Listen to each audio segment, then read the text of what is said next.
ప్రార్థన చేసుకొని కొన్ని మాటలు ఆలోచిద్దాం. అందరూ తల్ల వంచి కళ్ళు మూసుకున్నట్లయితే చిన్న ప్రార్థన. క్రీస్తు యేసునందు మమ్మల్ని అధికంగా ప్రేమించిన మా ప్రియ పరలోకపు తండ్రి, మీ ఘనమైన శ్రేష్టమైన అతి పరిశుద్ధమైన నామమునకు ఈ ఉదయకాల సమయంలో యేసుక్రీస్తు నామంలో కృతజ్ఞతాస్తుతులు తెలియజేసుకుంటున్నాము తండ్రి. మమ్మల్ని అందరినీ సజీవులుగా ఉంచి మీ సన్నిధానానికి నడిపించి అయా మిమ్మల్ని ఆరాధించడానికి, మా జెహోఫలాలను మీకు అర్పించడానికి మీరు సహాయం చేసిన విధానాన్ని బట్టి మీకు స్తోత్రములు కృతజ్ఞతాస్తుతులు తెలియజేసుకున్నాము తండ్రి. అయా మీరు మాకు ఇచ్చిన మాటల్లో నుంచి కొన్ని మాటలు ఆలోచించబోచుండగా మీరు మాలో ఉంచిన నాయన తండ్రి మీ ఆత్మ సహాయం మాకు అనుగ్రహించి ఆ మాటల ద్వారా మేము నాయన తండ్రి మీ వద్దకు చేరుకునే విధంగా నాయన తండ్రి మీకు ఇంపుగా మా యొక్క నాయన తండ్రి వాక్య ధ్యానం ఉండటానికి మీ ఆత్మ సహాయం అనుగ్రహించమని, సమస్త ఘనత మహిమ ప్రభావాలు మా అందరి ద్వారా మీరే పొందుకొనమని మా ప్రభువును రక్షకుడైన యేసుక్రీస్తు వారి పరిశుద్ధమైన నామంలో ఈ ప్రార్థనా మనవులు అడిగి వేడుకొని పొంది ఉన్నాను మా కన్న తండ్రి, ఆమేన్. మంచిదండి, మనం ఈరోజు ఆదరణ గురించి ఆలోచిద్దాం. ఆదరణ ఈ భూమి మీద పుట్టిన ప్రతి మనిషికి ఏదో ఒక సమయంలో అవసరమయ్యేది ఆదరణ. ఎందుకంటే భూమి మీద పుట్టిన ప్రతి మనిషికి సుఖము దుఃఖము సహజంగా ఉంటాయి. అది దేవుడు పెట్టింది. సుఖ దుఃఖాలను జతపరిచానని ప్రసంగ గ్రంథంలో ఉంటుంది. మనుషులు చనిపోయిన తర్వాత తెలుసుకోనకుండాన్నట్లు ఇప్పుడే తెలుసుకోవాలని దేవుడే పెట్టాడు, సుఖాన్ని దుఃఖాన్ని. ఇప్పుడు ఈ సుఖము దుఃఖము ప్రతి మనిషికి ఉంటే దుఃఖంలో ఉన్న మనిషికి ఏం కావాలని కోరుకుంటాడు? ఆదరణ కావాలని కోరుకుంటాడు. దుఃఖానికి గల కారణాలు చాలా అయి ఉంటాయి.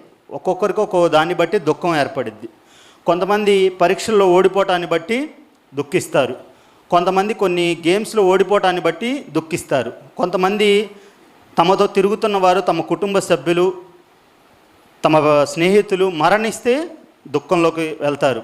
అలాగే ఇంట్లో ఏదో అసమాధానంగా మనిషికి మధ్య విభేదం ఏర్పడినప్పుడు, సమాధానం లేనప్పుడు కూడా దుఃఖం వచ్చిద్ది. వారి పరిస్థితి ఎవరో ఒకళ్ళు వచ్చి ఆదరించాలి అనే ఆదరణపు మాటల కోసం ఎదురు చూస్తూ ఉంటారు. ఇది క్రైస్తవులని బయట వారని భేదం ఏం లేదు, అందరికీ కావాల్సింది ఆదరణ. ఏదో సమయంలో నన్ను వారు ఆదరించారు అని లోకస్తులు కూడా చెప్తూ ఉంటారు మనకి.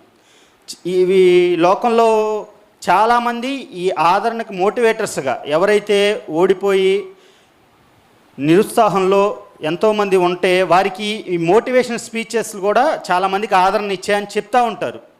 మనం కూడా లోకంలో వెళ్తున్నప్పుడు దేవుణ్ణి నమ్ముకోకముందు చాలామంది ఆదరణ మాటలు మనకు చెప్పే ఉంటారు. దాని ద్వారా మనం ఆదరణ పొందుకునే ఉంటాం. కానీ ఆ ఆదరణ ఎంత మటుకు అని ఆలోచిస్తే అది తాత్కాలికంగానే ఉంటుంది. ఒకసారి ఆలోచన చేయండి.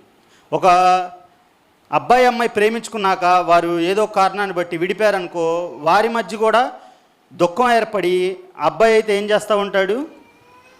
ముందుకు బానిసయ్యి దాని ద్వారా ఆదరణ పొందుకుంటూ ఉంటాడు. ముందుకు బానిసయ్యి ఇప్పుడు అదే ఆదరణ అనుకుంటాడు, అదే పరిష్కారం అనుకుంటాడు. అది నిజంగా మరి పరిష్కారమేనా? నిజంగా అది ఆదరణ ఇచ్చేదేనా? కానీ ఆ సమయంలో అతన్ని వెళ్ళి అడిగితే ఏమంటాడు తెలుసా? నాకు అదే ఆదరణ అంటాడు. నాకు అదే ఆదరణ ఇస్తుంది అంటాడు. మీ మాటలు కాదు, డబ్బులు కాదు, వేరే కాదు, నాకు ఈ సమయంలో ఈ ముందే నాకు ఆదరణ, అది తాగితేనే మర్చిపోతాను అంటాడు. పొద్దున్నే కొంచెం గట్టిగా పనిచేసేవాళ్ళు, సిమెంట్ పనికి వీటికి వెళ్ళే వాళ్ళని అడగండి, వాళ్ళు ఎంత పని చేస్తారంటే పొద్దున్నుంచి సాయంత్రం దాకా బాగా పని చేస్తారు. ఇప్పుడు సాయంత్రానికి బాడీ అంతా ఇదైపోయి నొప్పులతో ఉంటుంది. ఇప్పుడు వారికి ఆదరణ ఏదో తెలుసా? చెప్పండి. ముందే. ఆ మందు కోసం వాళ్ళు పరితపిస్తారు సాయంత్రం అయ్యేపాటికి, దాని ద్వారా ఆదరణ పొందుకుంటారు. ఇలా చాలా లోకంలో స్నేహితుల ద్వారా, బంధువుల ద్వారా, అనేకమైన ధనము ద్వారా కొంతమంది ఆదరించబడతారు.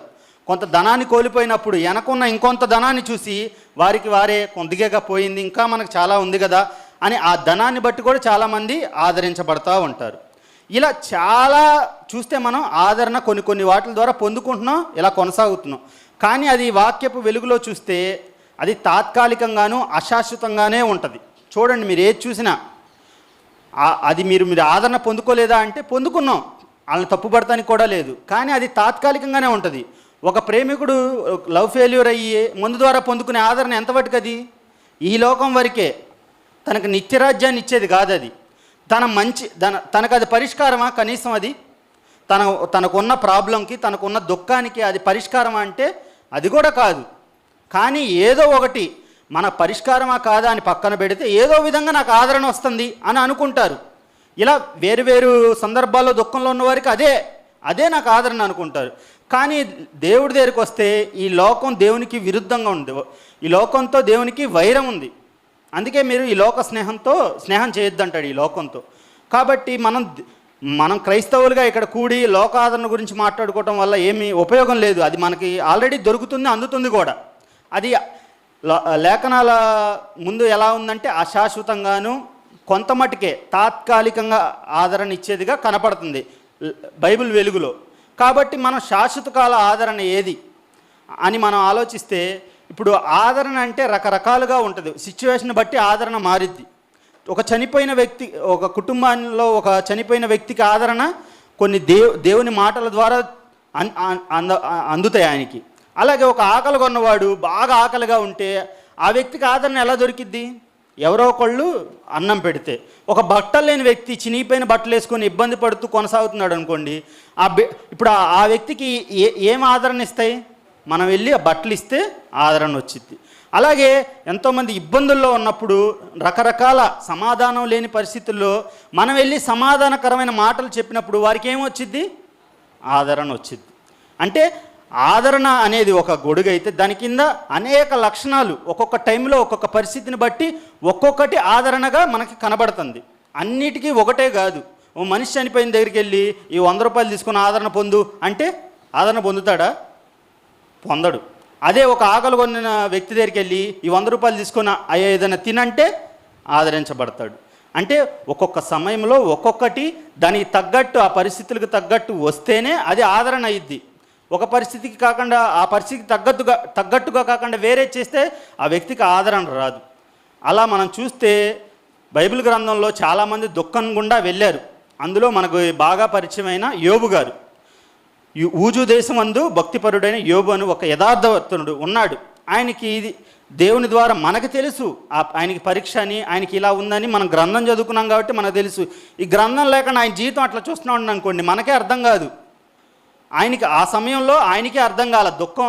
అంత పిల్లలు చనిపోయి ఆస్తి అంతా పోయి గొడ్లు పశు సంపద అంతా పోయి పరిస్థితి దుఃఖంలోకి దిగిపోయింది. ఆయన పరిస్థితి, యోబు గారి పరిస్థితి దుఃఖంలోకి దిగిపోయి అసలు గుర్తుపట్టలేనంత పరిస్థితిలోకి వెళ్ళిపోయినప్పుడు వారి స్నేహితులు 3 ఉంటారు. ఆ 3 స్నేహితులు ఈయన్ని ఓదారుద్దామని ఆదరణ ఇద్దామని ఆయన దగ్గరికి వెళ్తారు. వెళ్ళి ఆయన గుర్తుపట్టలేని స్థితిలో ఉంటే వాళ్ళు జుట్టు పీక్కొని బట్టలు చింపుకొని బూడిద జల్లుకొని ఆయనతో పాటు 7 దినాలు దుఃఖిస్తారు. ఆయనతో పాటు చూసి దుఃఖిస్తారు. ఈ దుఃఖించే సమయంలో ఆయన ఎవరైతే యోబు గారు దుఃఖంలో ఉన్నాడో ఆయనకి కలిగిన దుఃఖాన్ని బట్టి, ఆయనకి కలిగిన ఈ పరిస్థితులను బట్టి కొన్ని మాటలు చెప్తాడు ఆయన. అయ్యో అసలు నేను పుట్టకుండా ఉంటే పోయేది, ఒకరోజు ఆ మగపిల్లాడు పుట్టాడు అని యోబు గారి గురించి, పుట్టినప్పుడు ఇలా పుట్టాడనే ఆ యొక్క ఆ వార్త చెప్పకుండా ఉంటే బాగుండేది, అసలు మరణిస్తే బాగుండేది అని మరణాపేక్ష గలవాడే ఉంటాడు. ఇలాంటి మాటలు పలుకుతాడు ఆయన స్నేహితుల ముందు. ఆయన పరిస్థితిని బట్టి ఇలాంటి మాటలు పలుకుతాడు. ఆయనకి ఎందుకు సంభవించిందో అర్థం కాదు. అలాంటప్పుడు కొంచెం దేవునికి విరుద్ధంగా అసలు ఏంటో కూడా ఆయనకు అర్థం కాదు పరిస్థితులు. ఇలాంటి పలుకుతాడు. మీరు చదివితే 3 అధ్యాయాల్లో చదివితే ఉంటుంది. అలా అంటే అసలు ఆయన బతుకు మీద ఆయనకి ఏం అర్థం కాదు. అప్పుడు వీళ్ళు వెళ్ళిన వారు ఈ మాటలు చూసి వాళ్ళకేం కలుగుతాయంటే 4వ అధ్యాయంలో చదివితే, అయ్యా నువ్వే చాలామందికి ఆదరణ ఇచ్చావు కదా, ఎంతోమందిని నిలబెట్టావు కదా అని వీళ్ళు స్టార్ట్ చేస్తారు. ఇలాంటి వాడివి నీకు ఈ పరిస్థితి ఏర్పడితే నువ్వేంటి ఇట్లా అయిపోయావు, నీ భక్తి నీకు రోషం పుట్టించదా అనే కాంటెక్స్ట్ అప్పుడు చెప్తారు వాళ్ళు. యోబు గారికి చెప్తాడు ఈ మాట ఆ స్నేహితులు, నువ్వే చాలామందికి ఇలా చేసేవే కానీ ఈరోజు నీకు ఈ దుస్థితి ఏర్పడితే నువ్వేంది ఇట్లా అయిపోయావు, నీ భక్తి నీకు రోషం పుట్టించదా అని యోబు గారిని అడుగుతారు స్నేహితులు. అంటే ఆడికెళ్ళి వీళ్ళు మాట్లాడుతూ ఇలా జరుగుతూ ఉన్నప్పుడు చాలా కాన్వర్జేషన్ జరిగిద్ది.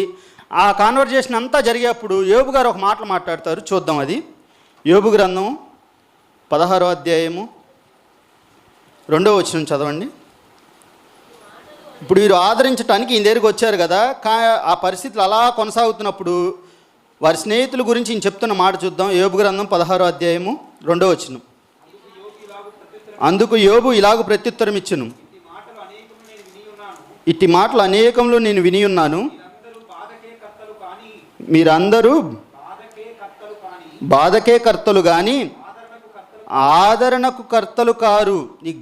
ఈ గాలి మాటలు ముగిసిపోయినా నీకేమి బాధ కలుగు చేత నాకు ఉత్తరం ఇచ్చుచున్నావు.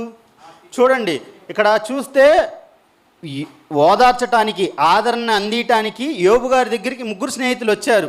మరి పొందుకున్నాడు ఆదరణ వారి ద్వారా. వీరు వెళ్ళిన పని ఏదైతే ఉందో అది అయ్యింది అక్కడ? అవలా. మీరు వచ్చి నన్ను బాధ పెడుతున్నారు, మీరు బాధకే కర్తలు, ఆదరణకు కాదు. ఆదరణ కర్తలని మీరు అనుకుంటున్నారు, దేవుని మాటలు గొప్పగా నాకు చెప్తున్నారని మీరు అనుకుంటున్నారు. కాదు, మీరు నన్ను బాధ పెడుతున్నారు, మీరు బాధకే కర్తలు, ఆదరణకు కర్తలు కాదు అంటున్నారు. అంటే ఒక పరిస్థితిని అవగాహన చేసుకోకుండా మాట్లాడితే ఇలాంటి పరిస్థితులు ఏర్పడవచ్చు కూడా. మనం కూడా చాలామంది దగ్గరికి వెళ్ళి ఆదరించాలని ప్రయత్నం చేస్తూ ఉంటాం. ఒక్కోసారి అది ఇలా కూడా పరిగణించవచ్చు. కానీ చాలామంది అనుకునేది ఏంటంటే మనల్ని అక్కడ పెట్టుకొని నన్నే అనేకులు బాధ పెడుతున్నారని అనుకుంటాం. కానీ అలా పోల్చుకోవడానికి చాలా కష్టం. యోబు గారి భక్తి, ఆయన లెవెల్ వేరు. ఆయన చాలా చేశాడు, దేవుడి కోసం చాలా ఉన్నతంగా బతికాడు. అసలు ఆ పరిస్థితులు వేరు. ఇలా గ్రంథాలు లేవు, ఇలా బోధించే బోధకులు లేరు, ఇలా పంచుకునే సహవాసం లేదు. ఆయన అలాంటి సమయంలో, నిరీక్షణకు ఆధారం లేని సమయంలో యేసుక్రీస్తు వారిని నమ్మాడు. నా విమోచకుడు సజీవుడని ఆ రోజుల్లో నమ్మాడు, ఏమి లేనప్పుడు. అంత గొప్ప భక్తుడైన, అన్నీ కోల్పోయినా కూడా తన భార్య వచ్చి ఇంకా ఏంది బతుకున్నావు, దేవుణ్ణి దూషించి చావు అనే అది ఆమె ఆదరణ మాటగా పలికినప్పుడు ఆయన దేవుని వలన మేలునే అనుభవించాలా, కీడును అనుభవించతగదా అని అన్న భక్తుడిన. అలాంటి భక్తుడు ఈరోజు ఇలాంటి పరిస్థితుల్లో ఉన్నప్పుడు కొంతమంది స్నేహితులు వచ్చి ఆదరిద్దామని, కానీ వారికి తెలియకుండానే జ్ఞానాన్ని ప్రదర్శిద్దామని ఆదరణ అందించలేకపోయారు.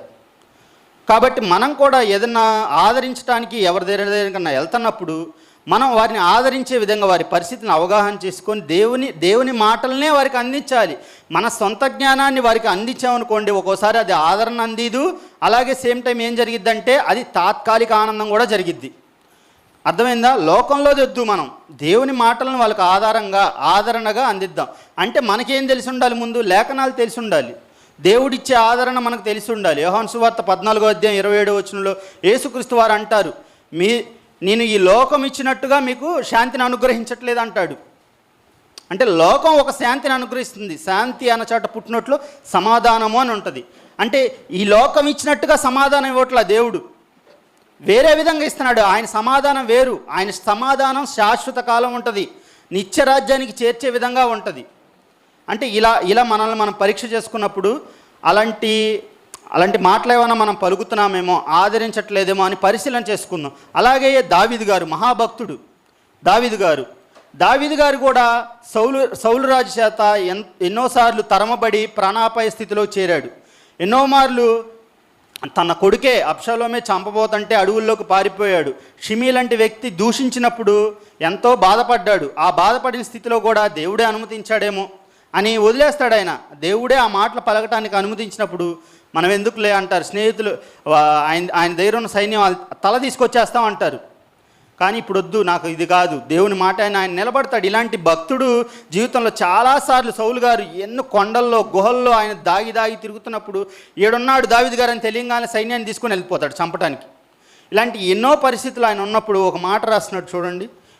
కీర్తనల గ్రంథం 23:4 చదవండి. గాఢాంధకారపు లోయలలో నేను సంచరించినను ఏ అపాయమునకు భయపడను. నీవు నాకు తోడై ఇందువు, నీ దుడ్డు కర్రయు నీ దండమును నన్ను ఆదరించును. దావీదు గారు రాజు కాకముందు ఆయన ఏంటి? గొర్రెల కాపరి, గొర్రెలను కాచేవాడు. ఈయన కాపరిగా ఉండేవాడు. చాలా గొర్రెలు ఒక్కోసారి ప్రమాదకర పరిస్థితిలో ఉన్నప్పుడు ఈయన వెళ్ళి వాటిని కాపాడేవాడు, రక్షించేవాడు. ఇప్పుడు ఈయన్ని గొర్రెగా పెట్టుకొని ఈయన కాపరి ఎవరిగా రాస్తున్నాడంటే ఈ వచ్చిన దేవుడు కాపరి, దేవుని దుడ్డు కర్ర దండం నాకు రక్షణగా ఉంటుంది. ఒక గొర్రెల కాపరి యొక్క దుడ్డు కర్ర గొర్రెలకు ఏమిచ్చిద్దో తెలుసా? రక్షణనిచ్చిద్ది. ఏ చుట్టుపక్క వేరే జంతువు వచ్చి ఆ గొర్రెల్ని తినివేయకుండా ఆ దుడ్డు కర్రతో కాపాడుతాడు కాపరి. అంటే ఆ దుడ్డు కర్ర ద్వారా రక్షణ వచ్చిద్ది. సేమ్ టైం మార్గాన్ని దాని ద్వారానే నిర్దేశిస్తాడు. ఇటుపండి అని గైడ్ చేస్తూ ఉంటాడు కాపరి.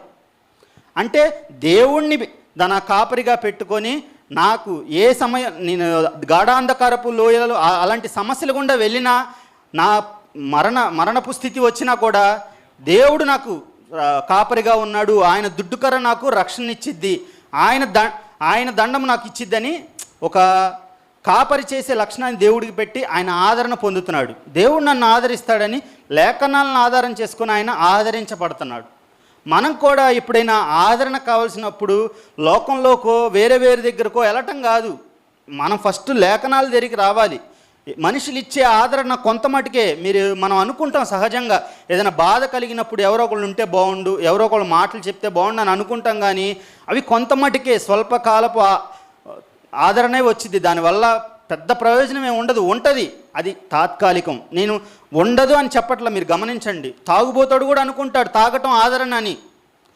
అలా మనం అనుకోకూడదు. మనం సంఘంలో చేరాం, లేఖనాలు చదువుతున్నాం, ఆత్మను పొందుకున్నాం. అసలు మనం పొందుకున్న ఆత్మ పేరే ఏంటి?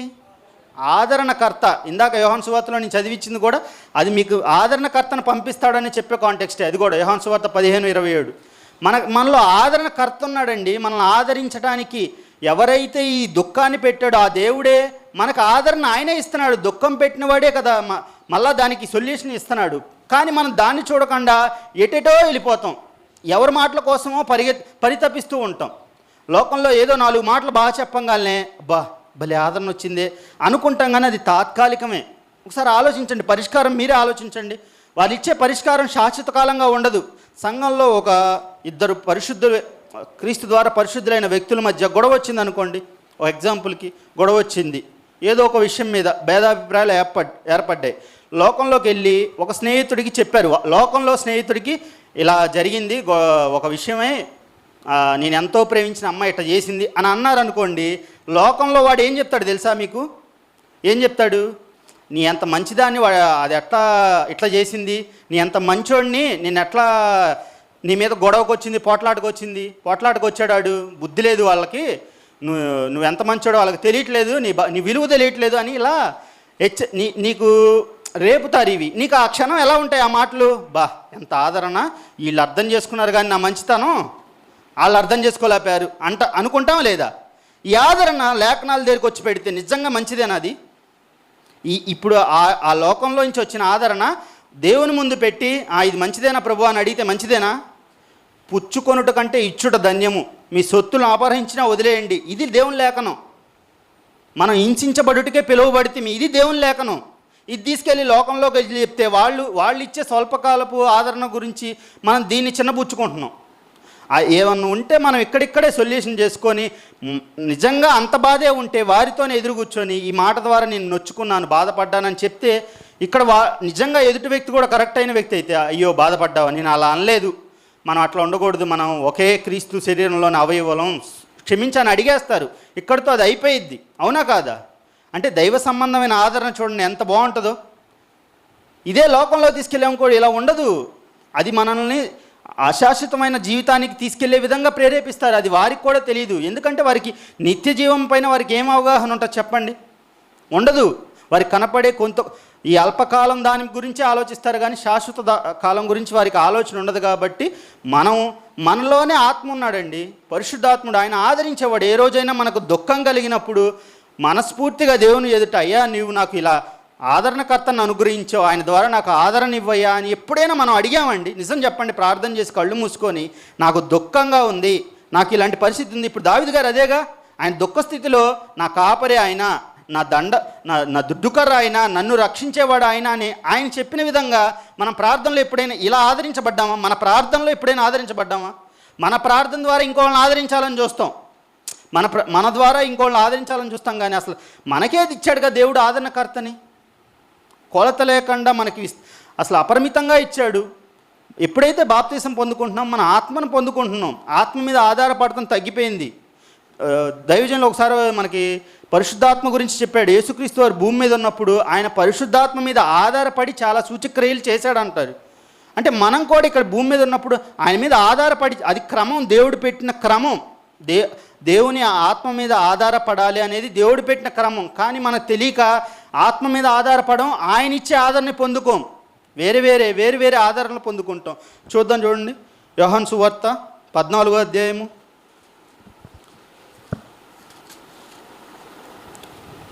ఒకసారి 16వ వచనం చదవండి. నేను తండ్రిని వేడుకొందును, మీ యొద్దకు ఎల్లప్పుడూ నుండుటకై ఆయన వేరొక ఆదరణకర్తను. ఈయన కూడా ఆదరణకర్తే, కానీ ఆయన వెళ్ళిపోతున్నాడు కాబట్టి శరీరరూపకంగా నేను వేరొక ఆదరణకర్తను అనగా స్వరూపియగు ఆత్మను మీకు అనుగ్రహించును. ఎలా వస్తుంది ఈ ఆత్మ? బాప్తీసం పొందటం ద్వారా మనకి దేవుడు ఇస్తున్నాడు. ఆ ఆత్మ గురించి చూడండి, ఇక్కడ ఏం చెప్తున్నాడు 27వ వచనంలో, శాంతి మీకు అనుగ్రహించి వెలుచున్నాను, నా శాంతినే మీకు అనుగ్రహించుచున్నాను, లోకం ఇచ్చినట్టుగా నేను మీకు అనుగ్రహించటలేదు. మీ హృదయంలో కలవరపడనీయకుడి, వెరవనీయకుడి.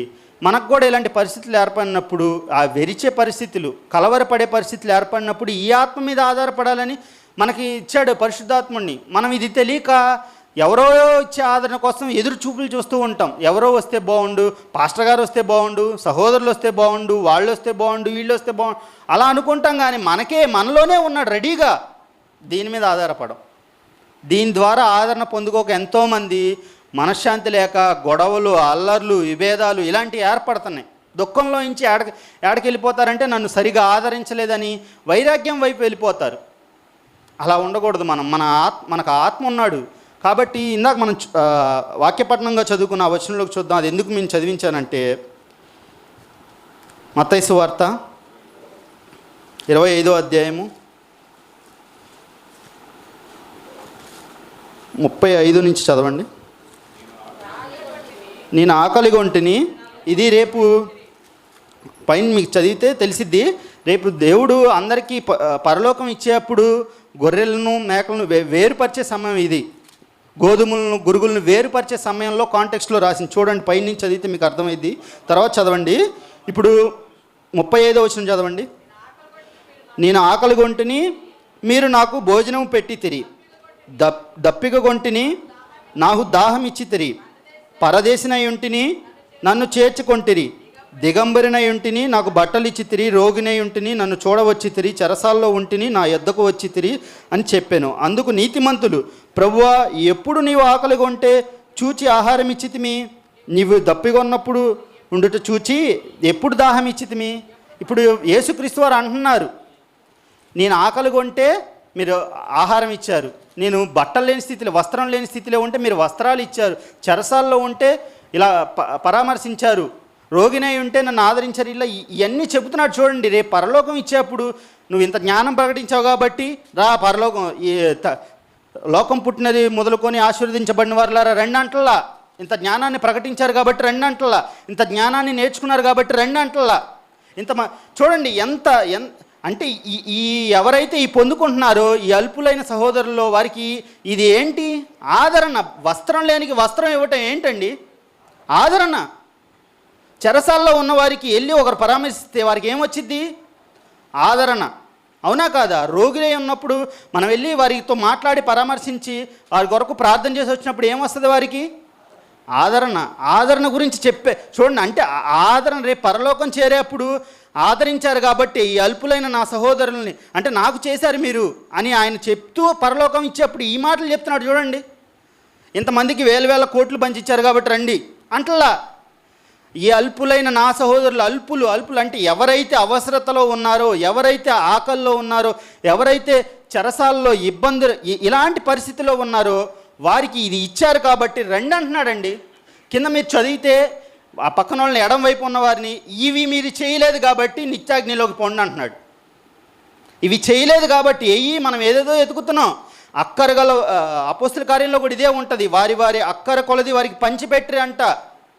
సంఘం ఆ రోజు ఎందుకు వృద్ధి చెందిందంటే అక్కర కొలిగి ఆదరణ లేక ఉన్నవారికి అక్కరలో ఆదరణ కల్పించేవి వీరు ప్రొవైడ్ చేశారు అపోస్తులు. యేసుక్రీస్తు వారు ఇప్పుడు అదే కోడి చేస్తున్నాడు. ఈ పరిస్థితులు ఎవరైతే ఉన్నారో వారికి అది ఇచ్చి ఆదరించండి అయ్యా. ఆదరించిన వారే నా తండ్రి ఏర్పరిచిన రాజ్యంలోకి వస్తారంటున్నాడు. మనం ఉత్తమ మాటలు చెప్పి ఇప్పుడు చూడండి, ఈ ఆలోచనతో యోబు గారి దగ్గరికి ఆలోచన చేయండి ఒకసారి. అది తప్పో ఒప్పో నాకు తెలియదు కానీ ఒకసారి ఆలోచన చేయండి. యోబు గారి దగ్గరికి వెళ్ళి వీరు నిజంగా చేయాల్సింది ఆదరణ ఏం ద్వారా ఇవ్వాలి? వీరు మాటల ద్వారా ఇద్దాం అనుకున్నారు కానీ ఆయన రోగి అయి ఉన్నాడు చూడవచ్చితిరి అని అది తప్పించి ఇంకేమి వారు నెరవేర్చలా. ఆయన వస్త్రం లేకపోతే వీళ్ళు వస్త్రాలు ఇవ్వాల, ఆకలి కొంటే అన్నం పెట్టలా, వెళ్ళి జ్ఞానాన్ని ప్రకటించాలని చూశారు. అవునా కాదా? దేవుడు గొప్పతనాన్నే. వారిని దేవుడు ఏమన్నాడంటే వారి ముగ్గురిని గురించి, యోబు పలికినట్టు యుక్తమైన దాన్ని వీరు పలకలేదని ఉంటుంది. మళ్ళీ యోబు గారు బలిస్తే కానీ వీరిని దేవుడు చేర్చుకోడు. చూడండి చూడండి ఒకసారి ఆలోచన చేయండి. దీనికి దానికి లింక్ చేస్తే వాళ్ళు యోబు గారి స్నేహితులు అంటే అంతో ఇంతో ఉన్నోళ్ళేగా. యోబు గారు అంతా ఉన్నోళ్ళు కాకపోయినా అంతో ఇంతో ఉన్నోళ్ళు అయి ఉంటారు కదా. వెళ్ళి యోబు గారిని చేర్చుకొని, అయ్యా యోబు ఇలా అయిపోయిందా, నువ్వు నేను ఒకటే కదయ్యా అని ఇంట్లోకి చేర్చుకొని ఆ రోజున్న వైద్యాన్ని అందించి వస్త్రాలు ఇచ్చి ఇలా ఆదరించుంటే యోబు గారు ఆదరించబడేవారా కాదా? ఆదరించలా. దేవుణ్ణి అంటారా? దేవుణ్ణి అంటావా యోబు, నిన్ను పుట్టించాలని జ్ఞానం ప్రకటించాలని చూశారు. చూడండి ఒకసారి మనం కూడా అలా ఏమన్నా మిస్టేక్ చేస్తున్నామేమో ఆలోచించుకొని మనం దేవుని ద్వారా ఆదరణ పొందుకుందాం, మనం దేవుని ఆదరణ అనేకులకి ఇద్దాం. ఒకసారి ఆలోచన చేయండి. ఇలా మనం ఏమన్నా మోసపోతున్నామేమో. అపవాది వాడు మోసపుచ్చుతాడు. మనం పోకూడదు. ఎప్పుడు ప్రతి విషయంలో మనం మోసపుచ్చాలనే చూస్తాడు. మీరు ఏది అధికంగా చేయండి దానిలోనే మనల్ని పడేస్తాడు. అది నిజం. వాడు చేసేది అది. వాడి ఎరగాలి. అపోస్తులు ఇంకా మనం కొత్త నిబంధనల ఆదరణ గురించి మాట్లాడుకుంటూ వెళ్తే చాలా సమయం పెట్టిద్ది. అసలు కొత్త నిబంధన ఆదరణే వేరండి. అసలు అపోస్తులు పొందుకున్న ఆదరణ వారు దేవుని ద్వారా పొందుకొని ఆ ఆదరణ ఎవరికి పంచారంటే ఆ రోజున్న సంఘాన్ని అంతటికి పంచారు. ఒక వచనం చూసి ముగించుకుందాం. కొరింథీయులు రాసిన 2వ పత్రిక మొదటి అధ్యాయము 3-4 వచనాలు చదవండి. కనికరము చూపు తండ్రి, సమస్తమైన ఆదరణను అనుగ్రహించు దేవుడు, మన ప్రభు అయిన యేసుక్రీస్తు తండ్రి అయిన దేవుడు స్తుతించబడునుగాక. దేవుడు మమ్మును ఏ ఆదరణను ఆదరించుచున్నాడో ఆ ఆదరణతో ఎట్టి శ్రమల్లో ఉన్నవారిని ఎన్నో ఆదరించుటకు శక్తి గలవారమగునట్లు ఆయన మా శ్రమ అంతటిలో మమ్మను ఆదరించుచున్నాడు. మనం ఇంకొకరిని ఆదరించాలంటే మన శ్రమల్లో ఎవరి మీద ఆధారపడాలంటే దేవుని మీద ఆధారపడాలి.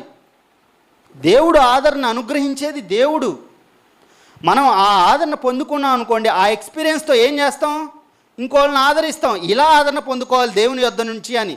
మనం మనుషులు ఇచ్చే ఆదరణ పొందుకోవాలని చూసి ఆదరణ ఇంకోళ్ళకి పంచాలని చూసామనుకోండి, ఇది దేవుడు ఆదరణ అవదు. నిత్యరాజ్యానికి చేర్చేదిగా ఉండదు.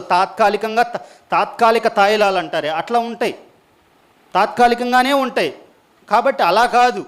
దేవుడి ద్వారా మన అనుభవపూర్వకంగా శ్రమలు ఎదురైనప్పుడు, ఇబ్బందులు ఎదురైనప్పుడు, దుఃఖం ఎదురైనప్పుడు, ఏది ఎదురైనా సరే ఆయన యుద్ధకు వచ్చి, అసలు ఆదరణ కర్త అండి ఆయన.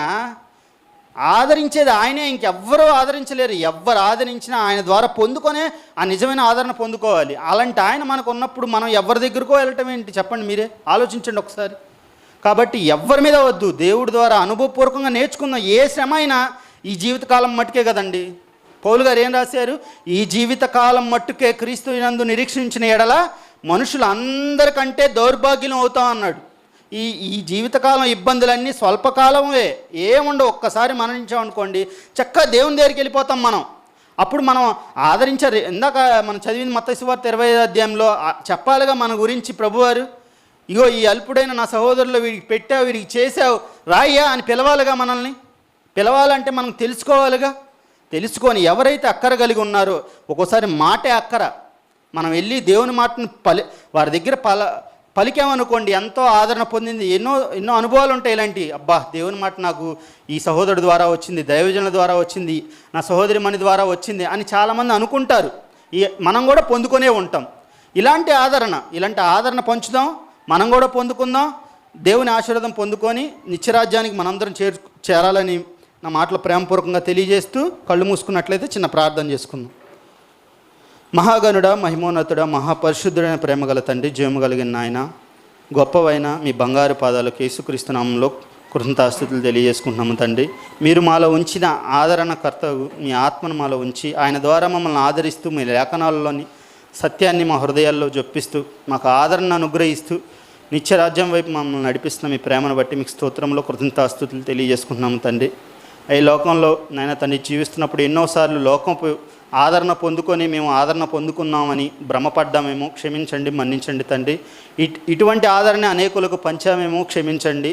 అటు రీతిగా కాక లేఖనాల ద్వారా మీరిచ్చే ఆత్మ ద్వారా పొందుకున్న ఆదరణను నాయన తండ్రి మేము పొందుకొని అనేకులకు నాయన తండ్రి దాన్ని పంచుతూ శాశ్వతమైన ఆనందంలోకి మేము ప్రవేశించడానికి మా అందరికీ సహాయం అనుగ్రహించమని ఇటు మాటలు ప్రకటించడానికి మీరు సహాయం చేసిన విధానాన్ని బట్టి కూడా మీకు స్తోత్రములు కృతజ్ఞతాస్తుతులు తెలియజేసుకుంటూ తదుపరి జరగబోయే కార్యక్రమం అంతట్లో కూడా తండ్రి మీరే తోడుగా ఉండమని, అలాగే తండ్రి తదుపరి వర్తమానంలో కూడా తండ్రి మీరు తోడుగా ఉండి మాకు కావాల్సిన అనేకమైన మాటలు మాకు నాయన తండ్రి వినిపించి, తద్వారా నాయన తండ్రి మీ అందరూ మా బ్రతుకులను కట్టుకొని మీలో నిలబడే భాగ్యాన్ని మా అందరికీ అనుగ్రహించమని మా ప్రభువును రక్షకుడైన యేసుక్రీస్తు వారి పరిశుద్ధమైన నామంలో ఈ ప్రార్థనా మనవులు అడిగి వేడుకొని పొంది ఉన్నాం మా కన్న తండ్రి. ఆమేన్. ఓపికగా విన్న మీ అందరికీ అలాగే దైవజనులకి క్రీస్తు నామంలో హృదయపూర్వక వందనాలండి.